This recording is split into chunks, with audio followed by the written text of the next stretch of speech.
Bonjour. Début janvier 2025, Emmanuel Macron est rentré dans le dernier quart de sa présence comme président de la République à l'Élysée. Il a abordé cette nouvelle période dans une situation d'impopularité manifeste. En janvier 2025, toujours, selon l'Institut BVA, seuls 26% des Français ont une bonne opinion du président de la République. Ce niveau de défiance est très élevé. Il est aussi élevé que lors de la célèbre crise des Gilets jaunes en novembre-décembre 2018. En réalité, on a déjà connu pire pour un président de la République, par exemple, et notamment avec François Hollande. François Hollande avait atteint un niveau de l'ordre de 15% simplement de popularité, mais il avait encore une majorité de gauche, à l'Assemblée nationale. Or, le président de la République, depuis la dissolution ratée, vous le savez, de 2024, n'a plus de majorité. C'est donc un pouvoir en crise que l'on va examiner aujourd'hui. Alors, on ne connaît pas la suite des événements. Est-ce qu'il y aura, d'ici à 2027, une nouvelle crise sociale majeure? Est-ce qu'il y aura, malheureusement, on peut l'envisager, une crise financière? Le président de la République devra-t-il prononcer une nouvelle dissolution de l'Assemblée nationale? Tout cela est possible sans être certain. Ce qui est avéré, c'est que désormais, en ce début 2025, des médias commandent et des instituts de sondage réalisent des études d'opinion où on demande aux Français leur réaction en cas de démission du président de la République. L'existence même de ces sondages témoigne d'une crise profonde du pouvoir macronien. Dans ce contexte particulier, dans ce contexte de crise politique, il me paraît intéressant pour les militants patriotes de réfléchir à la nature du pouvoir qu'ils ont face à eux. Est-ce qu'il existe quelque chose que l'on pourrait appeler le macronisme? Alors, j'ai choisi, pour aborder cette problématique, de décomposer la question principale en 7 sous-questions. Tout d'abord, le macronisme, tout simplement, existe-t-il? Comme je vais y répondre de manière affirmative, il vient tout de suite une autre question. Le macronisme, au fond, est-il de gauche? Et puis, abordons également la possibilité d'un macronisme qui serait de droite. Comme il est souvent accusé d'être un libéralisme par les opposants de gauche, on va nous-mêmes nous poser la question, le macronisme n'est-il qu'une autre forme du libéralisme? Pour passer de la doctrine au soutien du macronisme, celui-ci se confond-il avec une classe sociale? Quelle est la nature de ces soutiens, donc?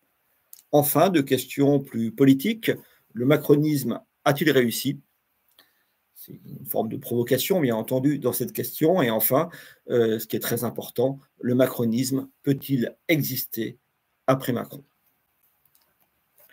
Alors tout d'abord, le macronisme existe-t-il?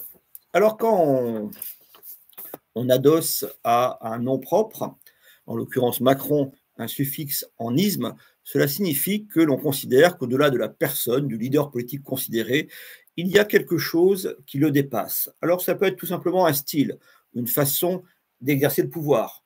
Dans le cas de Jacques Chirac, on parle parfois de chiracisme, mais c'est beaucoup plus une façon d'être président, une façon d'agir, ou d'ailleurs de ne pas agir en politique, que l'on désigne sous ce terme de chiracisme.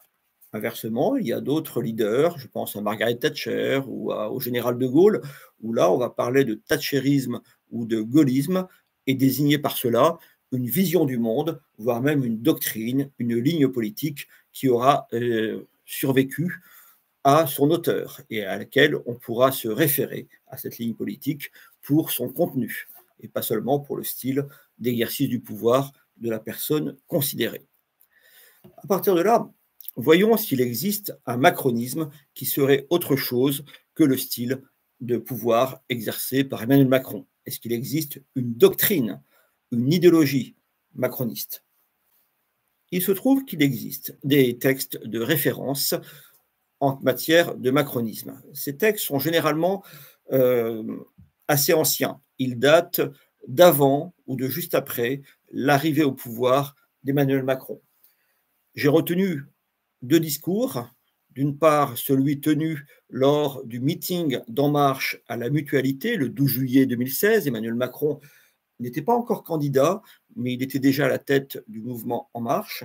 Ensuite, un discours sur l'Europe qu'il a tenu à la Sorbonne le 26 septembre 2017. Et enfin, il y a un livre assez intéressant qui a été publié peu de temps après l'arrivée au pouvoir d'Emmanuel Macron par deux conseillers élyséens, David Amiel, Ismaël Emelia, des très proches du candidat puis du chef de l'État Emmanuel Macron. Et on voit qu'à travers ce texte, le progrès, ce livre même, le progrès ne tombe pas du ciel, ils ont essayé de théoriser la pratique d'Emmanuel Macron. Ils se sont référés en réalité à ce qu'avait fait Anthony Giddens, un conseiller proche de Tony Blair, en 1998. Il avait publié un livre traduit en français sous le nom de Troisième Voie, où il essayait, Anthony Giddens, de théoriser la pratique du Premier ministre britannique et de faire de ce blairisme, donc, un modèle pour la gauche européenne. Dans le cas d'Emmanuel Macron, à travers ses discours, à travers ce livre écrit par ses proches conseillers, à travers aussi un livre qu'il avait publié avant d'arriver au pouvoir qui s'appelait Révolution, on trouve des données constantes, on trouve des lignes de force, on trouve des répétitions qui sont intéressantes. Tout d'abord, on voit bien qu'Emmanuel Macron veut utiliser à cette époque les institutions de la Ve République.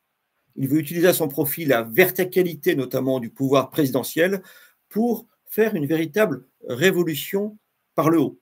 Ce n'est pas pour rien qu'il a appelé un de ses livres Révolution. Il disait d'ailleurs vouloir révolutionner le modèle social français dans un sens plus libéral, plus individualiste et à ses yeux plus efficace. Le maître mot est surtout celui de progressisme. Il se veut, Emmanuel Macron, un progressiste. Citons-le tout simplement. Il déclare « Le progressiste, c'est celui qui croit dans la liberté, dans un rapport à la justice, dans la société ouverte, dans l'Europe. » Et là, un maître mot est prononcé, l'Europe. C'est, à mes yeux, le noyau de tout discours macroniste. Il parle d'ailleurs beaucoup à cette époque, et jusqu'à maintenant d'ailleurs, de double souveraineté. Il y aurait donc la souveraineté française, héritage du passé, et la souveraineté européenne, qui représente visiblement, à ses yeux, l'avenir. Ce discours sur la double souveraineté est très intéressant parce qu'il est absurde. Une double souveraineté ne peut pas exister. Et c'est particulièrement étonnant d'évoquer une double souveraineté quand on est président de la République et donc le garant constitutionnel de l'indépendance de la France. Comme il ne peut pas y avoir une double souveraineté, dans les faits, il s'agit évidemment de faire basculer la France de manière euphémisée sous l'autorité de l'Union européenne.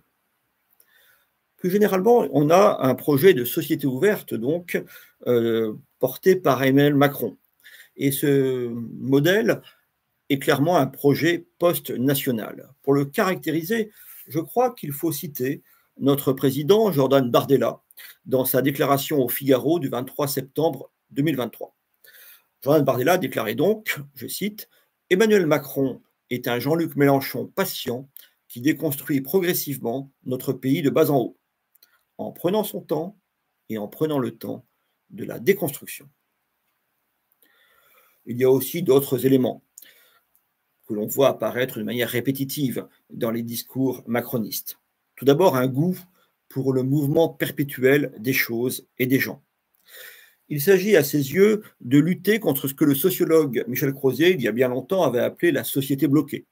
C'est d'ailleurs un projet constant chez les rocardiens, chez des gens comme cela, qui sont plutôt de centre-gauche et qui se veulent les modernisateurs de la société française. Donc ce goût pour le changement, ce goût pour le mouvement est très caractéristique. On peut même voir dans la vision de la société qui est proposée par Emmanuel Macron, on peut voir l'idée d'un champ de course, en quelque sorte, avec des individus qui seraient mus par le désir de compétition. C'est la notion de maximisation des possibles exprimée par Emmanuel Macron. D'ailleurs, cette idée qu'on serait en quelque sorte dans une compétition perpétuelle est quelque chose qui heurte profondément les Français. On a par ailleurs une obsession du mélange des individus et de la dilution des cadres collectifs. En langage macroniste, encore une fois, on parlera de, je cite, passer du prêt-à-porter au sur-mesure pour l'action politique. Tout cela est exprimé par Macron lui-même quand il évoquait la Startup Nation, ou bien quand il a vu cette phrase malheureuse mais très significative, l'opposition entre ceux qui réussissent et ceux qui ne sont rien. Toutes ces idées diffuses font, j'insiste beaucoup là-dessus devant vous, font entrer idéologiquement le macronisme en collision directe avec l'idée nationale. En effet, l'idée de nation suppose transmission, suppose une certaine stabilité, suppose surtout une solidarité entre les individus qui composent la nation et suppose pour chaque individu un dépassement de soi dans cette notion collective, la notion justement de pays, la notion de France. Bref, si on fait le compte de tout cela, on s'aperçoit qu'il y a des structures mentales fortes dans les discours d'Emmanuel Macron. Il y a des répétitions, il y a des notions qui reviennent sans cesse, même si on ne peut pas dire que le macronisme soit une idéologie conceptuellement très élaborée. Ce qui m'a beaucoup frappé, y compris quand j'ai essayé de rédiger des livres sur le macronisme, comme Bloc contre Bloc, eh bien, c'est que Emmanuel Macron reprend tous les lieux communs développés dans les écoles qui forment les élites administratives et surtout les élites managériales du pays. D'ailleurs, on sait qu'Emmanuel Macron avait remporté un grand succès électoral parmi les élèves des grandes écoles de commerce françaises. C'est cette idéologie qui anime ces jeunes membres de l'élite économique et administrative française qui s'expriment par la bouche d'Emmanuel Macron. Ce qui m'a beaucoup frappé aussi, et j'en finirai par là sur la notion de macronisme en général, c'est que ce que l'on voit apparaître de ce courant de pensée, plus ou moins formalisé, qu'est le macronisme, eh bien, ceci est très différent de ce que pense la majorité des Français. On ne peut pas dire que Emmanuel Macron ait véritablement gagné la bataille culturelle. Pour parler dans les termes de Gramsci, on ne peut même pas dire qu'il ait gagné l'hégémonie culturelle avant de remporter la victoire politique. Et peut-être que ce hiatus entre l'idéologie très particulière du macronisme et ce que pensent fondamentalement la plupart des Français, ceci explique la tension permanente dans laquelle nous avons vécu depuis 2017 et les crises sociales et politiques qui ont traversé les 2 mandats d'Emmanuel Macron. Alors, je sais que beaucoup parmi nous considèrent que si le macronisme existe, il serait fondamentalement de gauche. Alors, quels sont les éléments du dossier? Vous voyez apparaître là le portrait de 8 macronistes, mais on aurait pu en mettre beaucoup plus, qui ont eu un parcours à gauche avant d'être justement dans les rangs d'Emmanuel Macron. J'ai pris par exemple M. Castaner. M. Castaner avait été tête de liste au régional en PACA d'une liste de gauche. M. Collomb avait été le maire de gauche de Lyon, et Jean-Yves Le Drian, c'est très bien, très à gauche, le maire de Paris, tout cela. Voilà, uniquement des gens qui ont eu une claire appartenance à des équipes de gauche et qui souvent ont eu leur carte d'un parti de gauche, à commencer par le Parti socialiste. Il y a d'autres éléments également. Emmanuel Macron, avant d'être candidat, a été le secrétaire général adjoint de l'Élysée sous François Hollande. Il a d'ailleurs été le ministre de l'économie de celui-ci. On a également des citations. En août 2016, le fondateur d'En Marche, Emmanuel Macron, disait sur TF1, je cite, « Pour ma part, je suis de gauche ». Et il complétait, d'une gauche qui se confronte au réel, qui veut réformer le pays, qui croit dans la liberté. Quelques années auparavant, en 2014, devant des patrons rassemblés par le magazine Change, il avait déclaré « Moi, je suis socialiste et je l'assume ». Ce qui ne l'empêchera d'ailleurs pas, je le précise tout de suite, de dire devant Philippe de Villiers, lors de sa visite au Puy du Fou en août 2016, donc c'est Macron qui parle, « L'honnêteté m'oblige à vous dire que je ne suis pas socialiste. Bon, d'accord. Emmanuel Macron a souvent dit que son mouvement En Marche n'était ni de gauche ni de droite, ou plutôt et de gauche et de droite. Il a parfois dit qu'il était de gauche, il a parfois dit le contraire. Ce qui est certain, c'est qu'à ma connaissance, il n'a jamais dit qu'il était de droite. Regardons donc, au-delà des déclarations d'Emmanuel Macron, d'où viennent ces électeurs. Alors, on va se référer d'abord à des sondages qui ont été réalisés le jour du vote, lors du premier tour de la première élection d'Emmanuel Macron en 2017. Emmanuel Macron avait donc réalisé un score élevé, 23,7 au premier tour, mais parmi les électeurs qui se disaient eux-mêmes comme à gauche, ce n'était pas 23% ou 23,7% qu'il avait fait, mais 32%. Parmi ceux qui disaient plutôt à gauche, 47%. Donc on voit bien qu'il fait un score très important parmi les gens qui se disent plutôt à gauche et parmi les gens qui se disent au centre. Mais si on passe aux gens qui se disent plutôt à droite, ce n'est plus que 23%, et aux gens qui se disent à droite, c'est simplement, sous toutes ses formes, 10%. Donc on voit bien que ça penche plutôt vers la gauche parmi ces électeurs. Alors on a un travail qui est assez remarquable qui a été fait par Opinionway.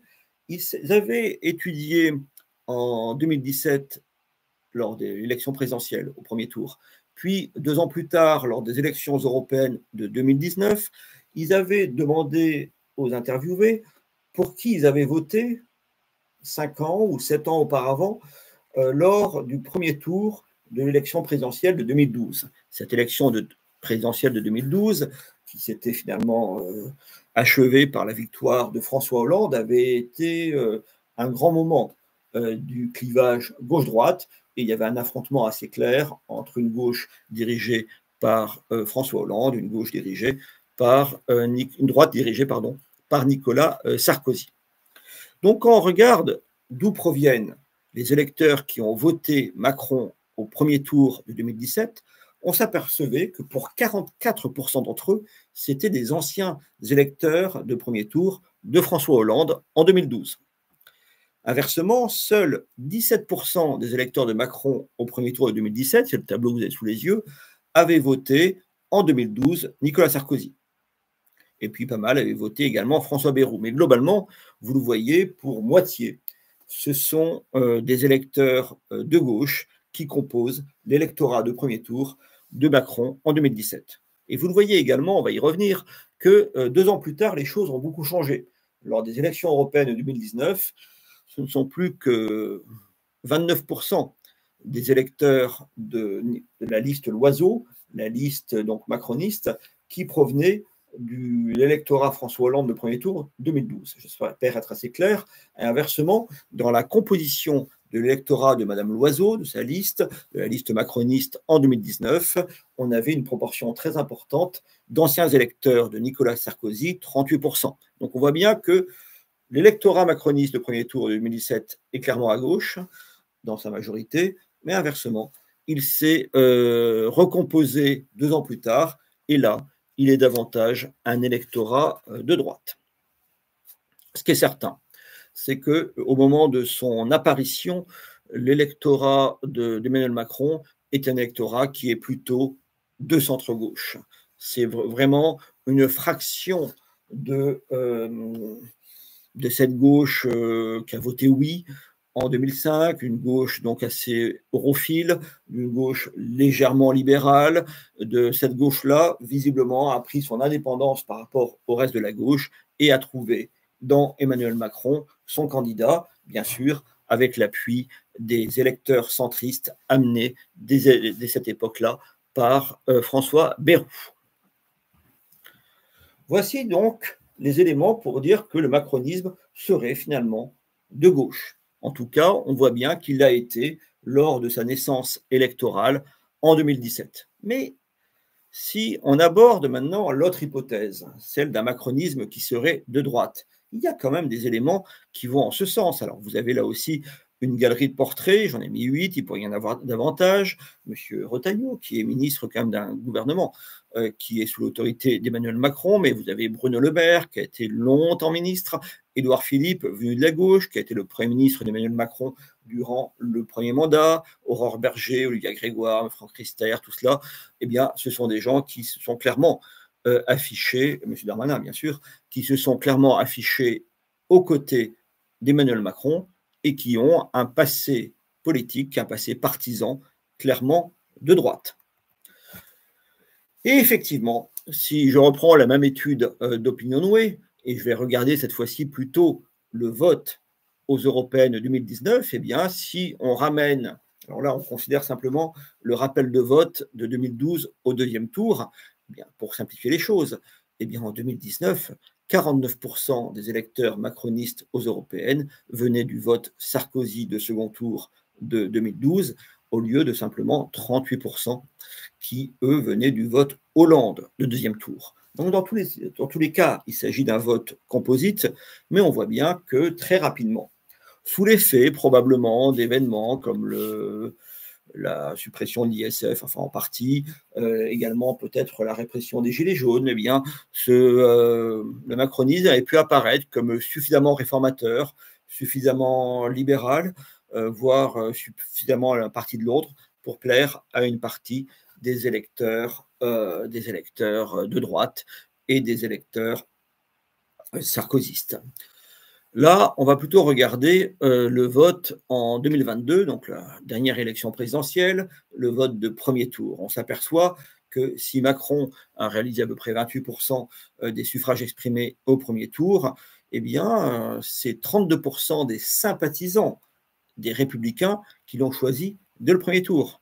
C'est davantage que la proportion que l'on constate à gauche, puisque là, c'est simplement 23% des sympathisants socialistes ou 24% des sympathisants socialistes qui choisissent Emmanuel Macron dès le premier tour. Donc là, on voit que ça penche non seulement en 2019 aux européennes, mais même en 2022 à la dernière présidentielle, ça penche quand même un petit peu à droite. Cette impression est confirmée par les reports de voix entre les deux tours de l'élection présidentielle de 2022. Ou plus précisément, on voit qu'une certaine droite préfère Emmanuel Macron et qu'une autre droite, en dehors du Rassemblement national, préfère Marine Le Pen. Regardez ce tableau, ça signifie donc on a en ligne les électorats de premier tour et on voit comment ils se reportent sur les deux candidats de second tour ou s'ils choisissent de s'abstenir de voter blanc ou nul. On voit ainsi que 53% des électeurs de Valérie Pécresse ont choisi de voter Emmanuel Macron au second tour contre simplement 18% qui choisissent Marine Le Pen.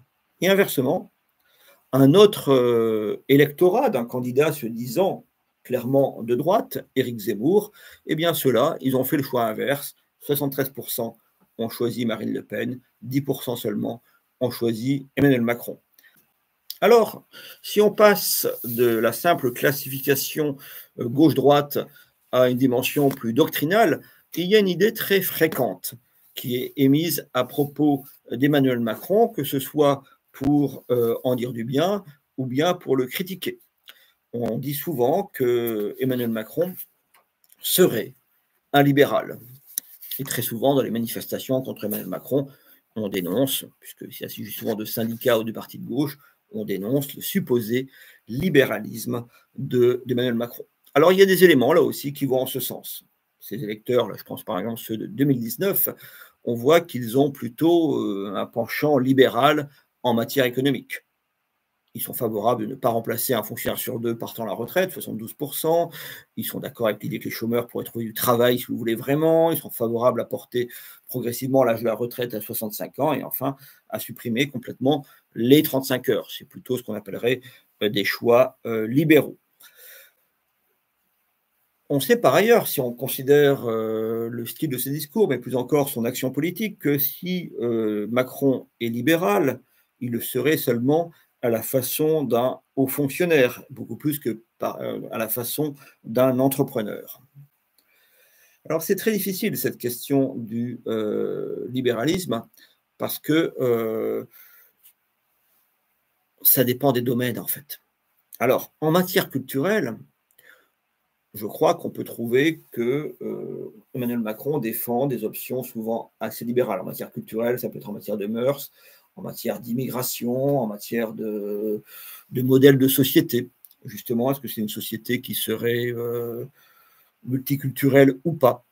Ce qu'on appelle ce libéralisme culturel, qui d'ailleurs le rattache très clairement à une bonne partie de la gauche, à sa quasi-totalité, qui parfois d'ailleurs, on s'aperçoit que ça le rapproche beaucoup même des électeurs de la France insoumise.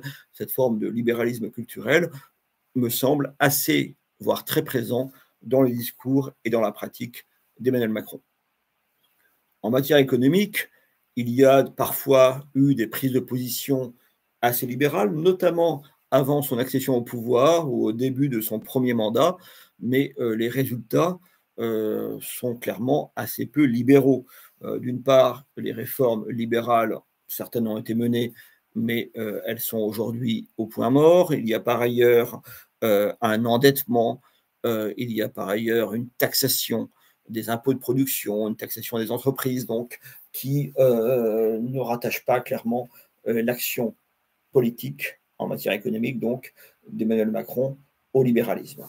Et puis, il y a un troisième aspect, quand on parle de libéralisme, c'est le libéralisme politique. C'est-à-dire les grands penseurs libéraux, notamment au début du XIXe siècle, ont défendu un libéralisme politique de respect des minorités, de respect de la liberté d'expression, de respect des libertés publiques. C'est un sujet très polémique, ça pourrait faire l'objet d'ailleurs d'un plus long exposé à lui tout seul. Eh bien, je crois que le bilan est très nuancé en matière de liberté publique. Non seulement on se souvient d'épisodes répressifs assez importants, notamment lors des Gilets jaunes, mais aussi j'ai été frappé, et j'en ai parlé dans quelques-uns des ouvrages, des articles que j'ai pu écrire dans cette période, j'ai été frappé par une obsession d'Emmanuel Macron, celle du contrôle de la liberté d'expression, celle de la censure, donc, notamment sur les réseaux sociaux, plus généralement sur Internet. Alors ça prend un aspect, si j'ose dire, fréquentable à travers la dénonciation des supposées fake news, mais ça aboutit très souvent à prôner des mesures répressives, des mesures de contrôle étatique sur cette liberté d'expression. Je ne crois pas qu'en cette matière, en matière de liberté publique, Emmanuel Macron tienne un discours ou une pratique particulièrement libérale. Donc, sur cette question du libéralisme, vous voyez, par certains aspects, peut-être, en matière culturelle, ça rattacherait plutôt à la gauche. En matière économique, c'est très discutable. Et en matière de liberté publique, ça l'est encore davantage. Il y a les votes, les proximités partisanes, il y a la doctrine, mais il y a aussi, quand on parle d'idéologie, la question du soutien, la question de la base sociale de l'idéologie. Une idéologie, c'est très souvent la manière, les concepts par lesquels un groupe social défend ses intérêts, défend sa vision du monde pour convaincre de son excellence l'ensemble de la société. Et très souvent, on a pu considérer que Emmanuel Macron avait une base sociale très particulière, une base sociale qui se traduit par des opinions beaucoup plus favorables pour Emmanuel Macron et un survote en sa faveur parmi la France métropolitaine, donc celle qui habite dans les grandes villes, dans les métropoles, pour la France diplômée, pour la France qui est aisée, pour toutes celles qui disposent d'un capital social relativement élevé. La France qui va bien, en quelque sorte, et d'ailleurs, on sait que les électeurs d'Emmanuel Macron se caractérisent par un plus grand optimisme, par une plus grande satisfaction dans le regard qu'ils portent sur la société que la plupart des autres électorats. De fait, vous le voyez, dès 2017, de la première élection donc présidentielle qui amène Emmanuel Macron au pouvoir, il dispose d'un soutien beaucoup plus fort parmi ceux qui ont un niveau de revenu relativement élevé. Si vous voyez Ipsos avait ici décomposé l'électorat en 4 classes de revenus, eh bien, plus le revenu s'élève, plus le vote pour Macron est important. On passe ainsi de 14%, c'est la quatrième colonne, 14% parmi ceux qui disposent d'un revenu faible, et ça monte régulièrement jusqu'à 32% parmi ceux qui disposent d'un revenu mensuel de plus de 3 000 euros. Et si on continuait davantage, on aurait confirmation de cette corrélation entre le niveau de revenu et le vote pour Macron. Cette corrélation est d'ailleurs, en 2017, un peu contenue par la présence du candidat François Fillon à côté, qui réalise quand même près de 20%, et qui est un peu sur les mêmes terres socialement qu'Emmanuel Macron. Mais on le verra, en 2022, cette corrélation entre niveau de revenu et niveau électoral pour Macron est encore plus prononcée. Il y a le capital financier, mais il y a aussi le capital culturel, donc ce qui est mesuré à travers le niveau de diplôme. Là aussi, plus on est diplômé, très clairement, et plus on vote en faveur d'Emmanuel Macron. Si on regarde désormais le niveau social en fonction de la profession, ce qu'on appelle la CSP, dans l'univers des cadres, qui comporte d'ailleurs une partie pour 20% des cadres de la fonction publique, eh bien, parmi les cadres, Emmanuel Macron réalise 35% des suffrages en 2022. Parmi les professions intermédiaires, 28%, donc les classes moyennes à peu près, et inversement, parmi les ouvriers ou employés, c'est plus que 17 ou 18%. Et chez les retraités, de niveau social très varié, eh bien, c'est 38% qui votent pour Emmanuel Macron. Depuis le début, depuis même la campagne de 2016, on a constaté dans les sondages un choix privilégié en faveur d'Emmanuel Macron, de ses réformes et du vote macroniste, tout simplement, chez deux catégories, les cadres et les retraités, pour des raisons un peu différentes, mais en tout cas, c'est les deux bases électorales majeures de ce que j'ai appelé parfois le bloc élitaire. Les choses sont encore plus évidentes si on ne considère pas la classe sociale objective, telle qu'on peut la mesurer à travers le revenu ou bien à travers la profession exercée, mais si on considère ce qu'on appelle la classe sociale subjective. On a demandé dans ce sondage Ipsos aux électeurs de se situer dans différentes catégories. Les gens défavorisés, les catégories populaires, les classes moyennes inférieures, les classes moyennes supérieures et puis les catégories aisées ou privilégiées. Eh bien, les choses là sont particulièrement évidentes. Quand c'est linéaire, quand vous passez des défavorisés, où Emmanuel Macron réalise 13% des suffrages au milieu aisé ou privilégié, c'est 53%. Donc là, c'est multiplié plusieurs fois, c'est multiplié par 4 à peu près. Si on considère des catégories où il y a beaucoup plus de monde, les classes populaires, les classes moyennes inférieures et les classes moyennes supérieures, eh bien là, on voit bien qu'il y a un lien direct, linéaire, entre la classe sociale subjective et le vote pour Emmanuel Macron. Donc il y a bien un vote socialement très situé pour Emmanuel Macron. Donc ça va plutôt dans le sens d'ailleurs de la perpétuation du macronisme à travers les élections, au-delà du dernier mandat d'Emmanuel Macron, c'est de voir que le vote pour Emmanuel Macron, ou la préférence pour Macron dans les sondages, a été, toutes ces années, corrélée à l'appartenance à un milieu social et peut-être même à ce que l'on pourrait appeler une classe sociale. Restent deux questions que je vais aborder assez rapidement, deux questions très politiques. Alors, j'ai choisi cette question un peu provocante, le macronisme a-t-il réussi?